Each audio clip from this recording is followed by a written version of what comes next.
Hello, welcome back na naman sa aking channel, Marpakiros TV mga kabayan. No? Sa video na to ay tuturuan ko kayo at i-share ko sa inyo kabayan no? Kung paano ba talaga magpadami ng TikTok followers. So meron kasi nagtanong sa akin kabayan kaya gusto kong i-share sa inyo kung paano magpadami ng TikTok followers.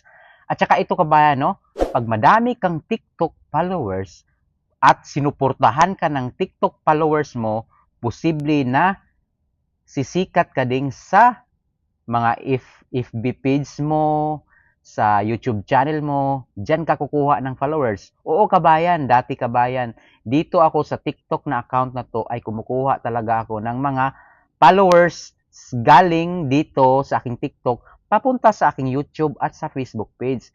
Kaya kabayan, kaya yung itong YouTube ko ngayon ay halos galing sa TikTok na to kabayan. So, paano ba talaga magpadami ng followers? So, inuulit ko kabayan, hindi tayo famous, no? Hindi tayo artista, hindi tayo kung ano-ano kabayan. So tapos tinatanong niyo sa akin kabayan kung paano magpadami ng followers sa TikTok. Sinasabi ko sa inyo na hindi tayo artista, hindi tayo famous at nag-uumpisa lang tayo dito. Pero ang ginagawa niyo, nagsasayaw kayo kahit hindi naman kayo marunong magsayaw, no, 'di ba? Hindi kayo marunong magsayaw yung mga trending parang ginagaya ninyo, pero hanggang ngayon, hindi pa rin kayo nag-viral doon, hindi pa rin marami yung mga followers ninyo, no? 'Di ba kabayan?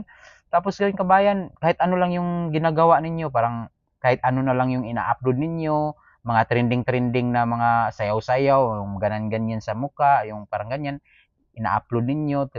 Alam ko naman na hindi tayo famous. So, ang gagawin nyo kabayan, gumawa kayo ng magandang content kabayan, no? Magandang content kabayan, example kabayan yung content ninyo ay yung kumakain, mukbang, 'di ba? Mukbang or sa mga bundok or sa mga sapa, mga dagat, 'yun 'di ba no?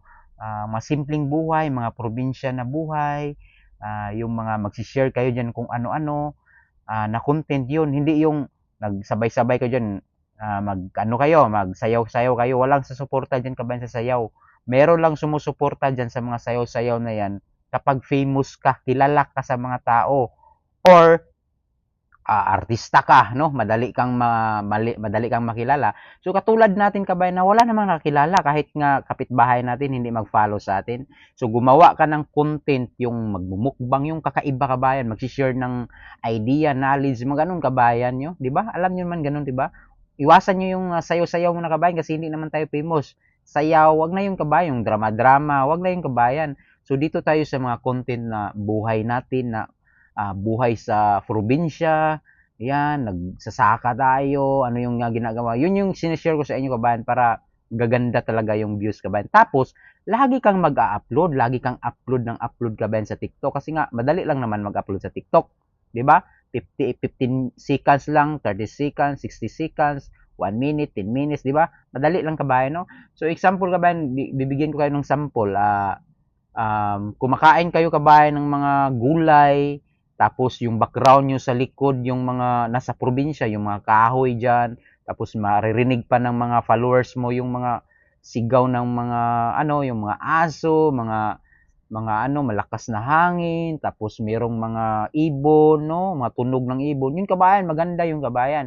So dadami talaga yung ano mo doon, yung followers mo sa TikTok. So yun yung i-share ko sa inyo kabayan para gaganda yung TikTok. Kasi kabayan, pag marami kang followers sa TikTok, pwede mo sila mahila papunta sa FB page mo, pwede mo mahila papunta sa YouTube channel mo, no? Kabayan, no? So, yun lang kabayan. Maraming salamat and God bless you and sana i-share niyo ang video na to.